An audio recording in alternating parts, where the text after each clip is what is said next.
Good morning, church family. It's the Lord's Day. It is Sunday morning, July the 27th, and we're on our way into the church house, and I'm looking forward to beginning a new week. Last week is behind us now. We had a wonderful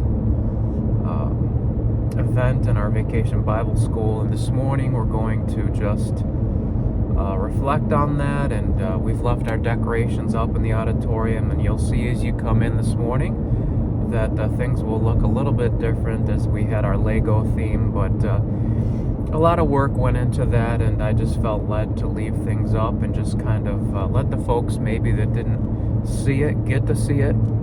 I'm excited that in our service this morning, our skit crew is gonna perform their skit from the week, and one this morning and one tonight, and I know that you'll be blessed by that. We've been thinking about the text from 2 Peter chapter 1, the portion and body of text that speak of the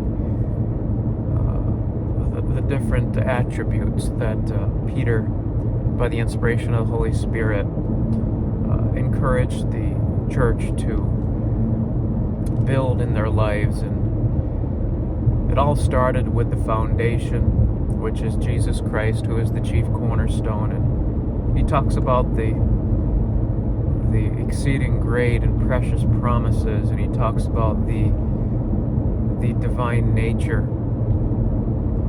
the divine power. And all of that is the beginning of the Christian life. It is the enablement to live the Christian life. And it's so important that interwoven throughout the text, Peter reminds us that this isn't just some act of the flesh. This isn't some just pure act of discipline that any human being can do. This transformation that takes place begins from the inside and works its way out. And it's so important that we understand that we are a work of the Lord. You and me, we are a project. We are something the Lord desires to work on, and he wants to build us. He wants to make us into a structure, a building, a tower,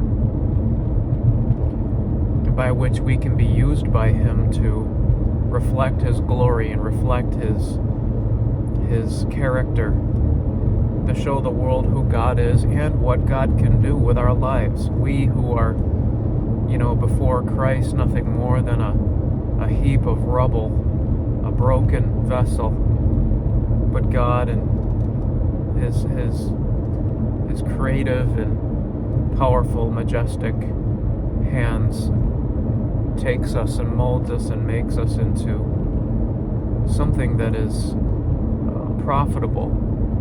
And for that, we're very grateful and very thankful. This morning, I'm going to talk about the building a strong life brick by brick. And that really is the only way. This, fast-paced society and easy fixes and quick fixes and instant everything. It's such a antagonistic philosophy compared to the Lord's. You see, God desires to work in our lives for the rest of our life. And we can be tempted to be discouraged when we fail and give up. But we must understand that he's working on us, he's working in us, and it's his desire to continue to do so until we breathe our last breath. Christian, I want to encourage you to weather the storms of life and to be in it for the long haul, and to not give up on yourself, and to let God build you. Paul told the Corinthians that we are God's building. We are God's building.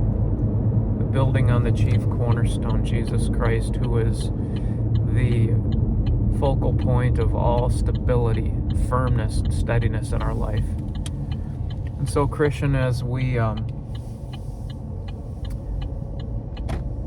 get into the thought today, and as you just think of your own Christian life, want to encourage you to realize that you are a work of the Lord in progress, to be patient with yourself, and to let God in His power and in His enablement make you what He wants you to be.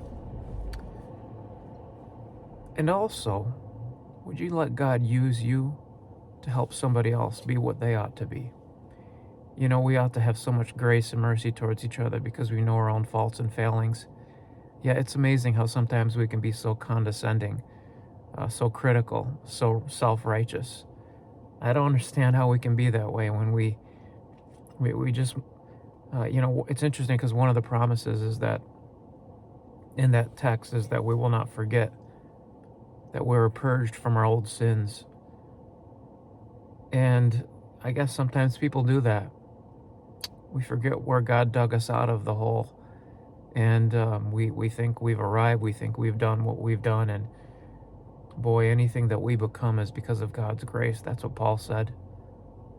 And so let's remember that. So today, as we reflect, as we worship, may we be mindful of the work of God that He desires to do in us and yield ourselves to that work and be in it for the long haul that He might build us brick by brick. I'm looking forward to seeing in a bit. Tonight is going to be great. We still got our bounce house from the VBS, and kids will be welcome to play on it after service. We've got yard games after the evening service tonight, so bring your cornhole or whatever, and we'll have a good time of fellowship as we begin a new week in the Lord. We'll talk to you soon. Bye-bye.